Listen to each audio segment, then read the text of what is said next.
Hello geeks, this is Brian Kui from medcodinggeek.com, and in today's video I do want to share a post that came from one of the Facebook groups in regards to nursing experience versus medical coding experience. In this post, there is this one person tried to compare new graduates from a nursing program versus new graduates from a medical coding program, and how easy it is for a nurse to get a job out of school versus a medical coder trying to get a job out of school.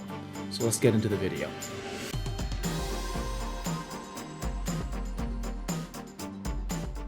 All right, again, welcome to today's video.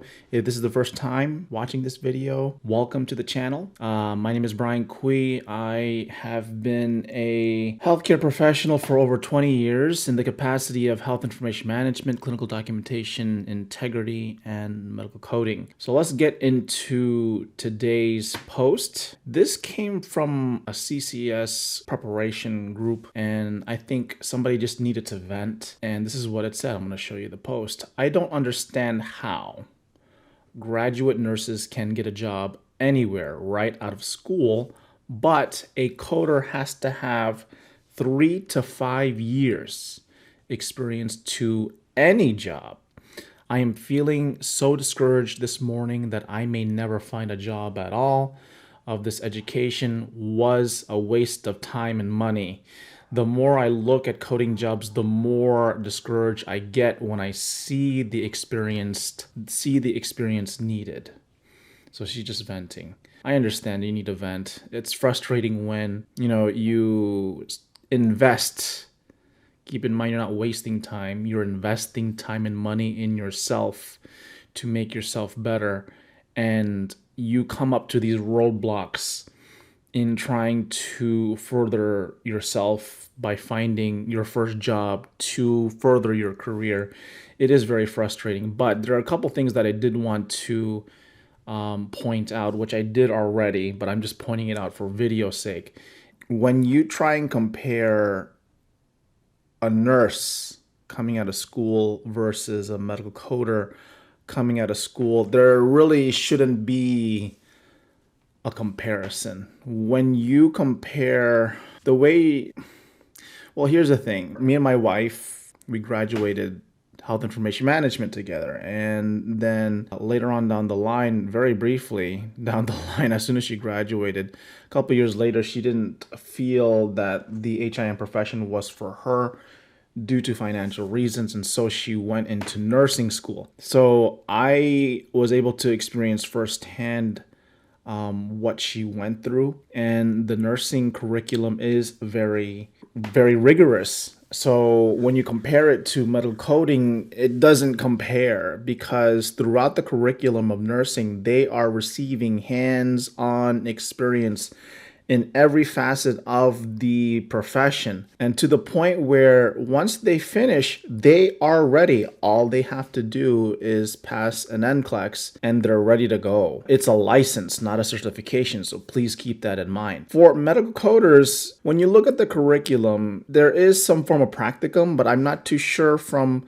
a vocational side. From a bachelor's and associate standpoint, there is some practicums, there are some internships that allow students to use their skills and knowledge that they've learned in school hands-on, but it's not as rigorous as nursing. So the question that comes to mind is, once you finish school in nursing, you should be ready. The other half is coding. Are you ready? And sometimes I feel medical coders aren't necessarily ready to work in production right away. There still needs to have some form of training and education to get into productivity. So this comes to a second part here in her post, is coders need to have 3 to 5 years experience. It's not the coders who need to have it, it's the company that needs it.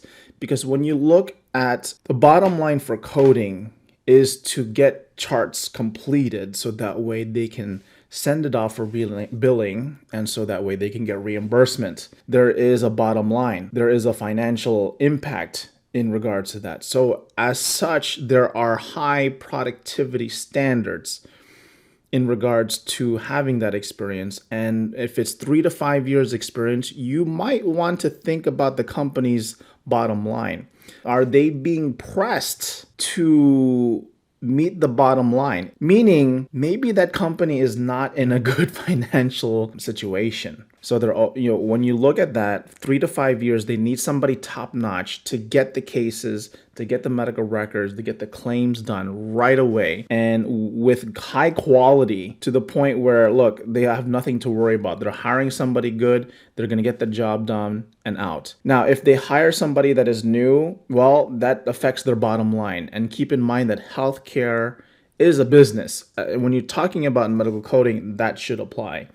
So for new coders, it doesn't mean that it's not impossible to get a job. You just have to find the right company, the right organization that would allow new medical coders to be hired. Now, when you compare nursing, the way nursing is organized, at least in the hospital, they have a nurse educator, and the nurse educator's role is to orient new graduates so that way all they have to do is just bring in all of the education and skills that they acquired during nursing school and then put them up into productivity, which is giving them patients so that way they can take care of them during a 12-hour shift. And the nurse educator helps them through that process. Now, the question is, does medical coding departments, HIM departments, do they have somebody to educate new medical coders, new HIM professionals, so that way they can get into the role? Not necessarily, right? So there are some established organizations that have educators for medical coders, and they bring in new graduates and they ramp them up. They prepare them. Once they're ready, they meet productivity standards. There's no time lag from the time that they come in and the time that they're actually working. So keep that in mind. Another thing that I did want to say is there are companies that do not have an educational component that would allow that. So in this case, they just have straight professionals, straight top-notch professionals doing the work. And so they don't have any room or capability or budget to have an educator to bring in new graduates, new professionals into the role. This comes down to where are you going to look? You need to look, and a couple things that you want to look at. And I do have a LinkedIn article. One thing that I do say is do your research on the company that you are trying to apply for. If it is a new company and they're just starting out, they want to hit the ground running, they want to make an impact. So they don't have any time to educate new professionals, right? But if you look at a company that is doing great, their financials are awesome, they're expanding, they're growing, that's the company you want to look at. Reason being is that if they're financially stable,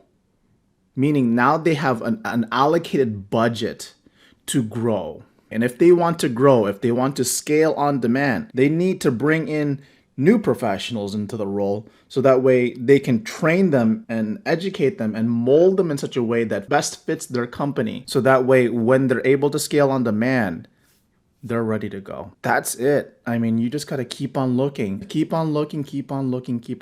not necessarily apply for everything. Research is imperative. Networking is imperative. Don't apply blind. You want to make sure you know where you're going so that way you don't run into these issues of finding companies that only need 3 to 5 years of experience. Avoid vendors. I just want to say that any recruiting vendor, because they're always looking for somebody that has experience. Find somebody that's able to educate new coders. Or again, going back to my last video, if you don't feel you are a medical coder on your resume, bring out transferable skills that would make you look like one, that would fit you in the role as a medical coder.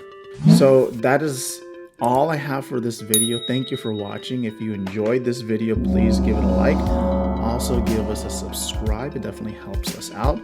And with that being said, thank you for watching, and I'll see you guys in the next one. medcodinggeek.com